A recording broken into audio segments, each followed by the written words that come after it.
वे गंगा के पवित्र जल का आचमन करने ही वाले थे कि तभी किसी पक्षी के मुख से छूटी हुई एक चूहिया उनके हाथ में आकर गिरी। उन्होंने तपोबल से उस चूहिया को कन्या के रूप में परिवर्तित कर दिया और उसे लेकर आश्रम लौट आए। अपनी पत्नी से बोले,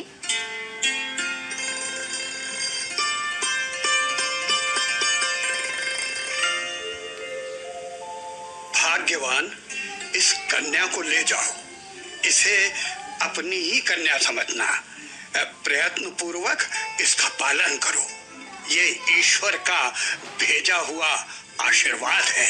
जो आज्ञा स्वामी।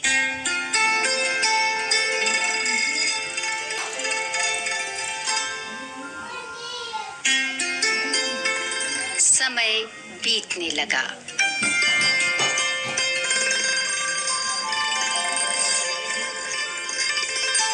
स्वामी, हमारी पुत्री अब बड़ी हो चुकी है। इस कन्या के विवाह का उचित समय आ गया है। देवी, आपने ठीक ही कहा। इसका विवाह मैं योग्य वर से ही करूंगा। यदि आप कहें तो भगवान सूर्य को बुलाकर उनके साथ पुत्री का विवाह करा दूं। ये तो उत्तम विचार है। आप ऐसा ही करें। ओम भास्कराय नमः। ओम भास्कराय नमः।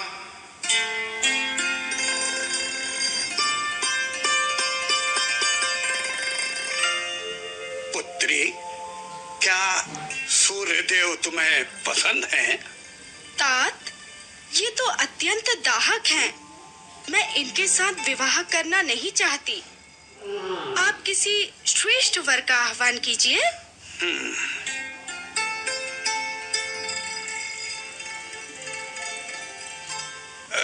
मेघराज सूर्यदेव से श्रेष्ठ हैं, क्योंकि वो सूर्य को भी आच्छादित कर देते हैं। मैं उन्हीं का आह्वान करता हूँ। नहीं पिताश्री, मेघराज तो काले हैं। मैं अन्य श्रेष्ठतर से विवाह करूंगी। मेघराज को वायुदेव अपने आघात से छिन्न भिन्न कर देते हैं। पवन देव मेघराज से श्रेष्ठ हैं। पवन देव? नहीं नहीं तात, पवन देव अत्यंत चपल हैं। आप उनसे भी श्रेष्ठ का आह्वान कीजिए। पुत्री, मुझे लगता है पवन देव से श्रेष्ठ पर्वत हैं, जो पवन देव के हिलाए भी नहीं हिलते। पवन देव से श्रेष्ठ पर्वत? परंतु पिताजी, वो तो बहुत ही कठोर और निश्चल है। आप किसी अन्य श्रेष्ठ व्यक्ति से मेरा विवाह करें तो अच्छा हो। तो फिर पर्वतराज से श्रेष्ठतर तो चूहे हैं, जो अनायास ही पर्वत में भी छिद्र कर देते हैं। तो क्या मूषक राज तुम्हें पसंद है? मैं उनसे तुम्हारा विवाह करा दूं? अवश्य तात, अवश्य। इनसे श्रेष्ठ वर तो त्रिभुवन में कोई हो ही नहीं सकता है। आप मुझे चूहिया बनाकर इनसे मेरा विवाह करवा दें, ताकि मैं गृहिणी धर्म का पालन कर सकूं। तथास्तु। आयुष्मान भव।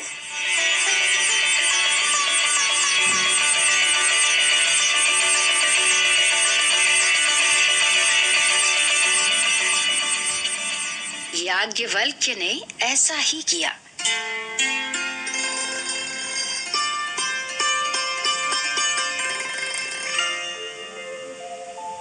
इस कथा को सुनाकर स्थिर जीवी ने मेघवर्ण को बताया कि समान वर्ग या योनि में ही मित्रता या शत्रुता लाभदायक होती है और वही उचित भी है।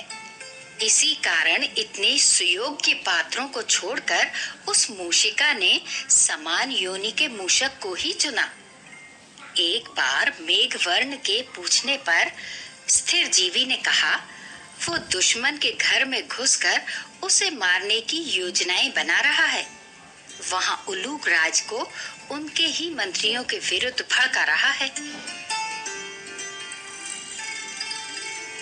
मेघवर्ण ने उससे पूछा कि आगे क्या होगा और वो शत्रुओं के पास क्यों गया, तो स्थिर जीवी ने बताया,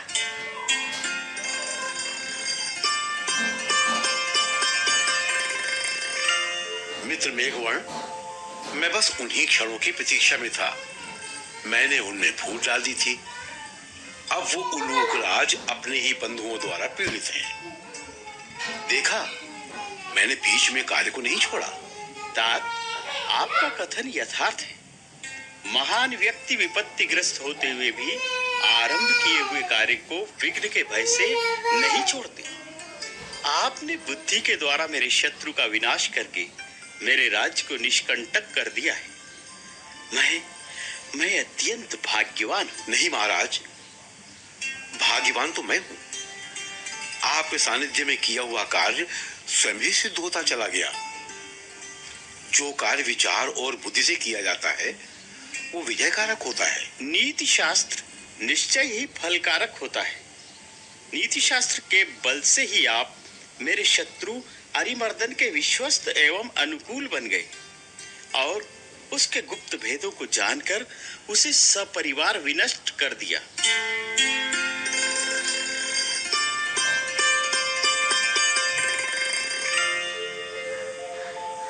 और इस प्रकार एक दूसरे का धन्यवाद कर दोनों ने कृतज्ञता स्वीकार की।